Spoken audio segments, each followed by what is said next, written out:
Israel की वहशियाना कार्रवाइयां जारी। शाम के हवाई अड्डे पर मुसलसल तीसरी बार बमबारी। रूस ने शाम को अपना हवाई अड्डा दे दिया। इसराइल की बमबारी के बाद रूस ने शाम को लताकिया का हवाई अड्डा और बंदरगाह इस्तेमाल करने की इजाजत दे दी है। लताकिया का हवाई अड्डा रूसी मिसाइलों की मौजूदगी के सबब इंतहाई महफूज तस्वुर किया जाता है। लताकिया पर रूसी अस्करी कुव्वत की मौजूदगी की बदौलत इम्कान पैदा हो गया है कि इसराइली फौज लताकिया हवाई अड्डे को निशाना बनाने की जुर्रत नहीं करेगी, क्योंकि इसराइल के बमबार तैयारों को इंतहाई मौसर जवाबी हमलों का सामना करना पड़ सकता है। दूसरी जानिब गजा पर तैयारों की बमबारी से मजीद 250 फलस्तीनी शहीद हो गए हैं।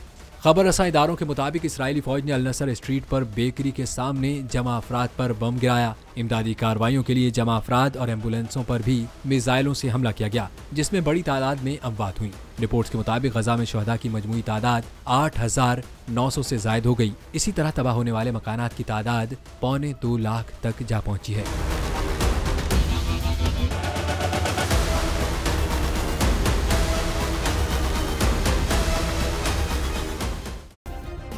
सब्सक्राइब करें और बेल दबाएं ताकि कोई खबर रह न जाए।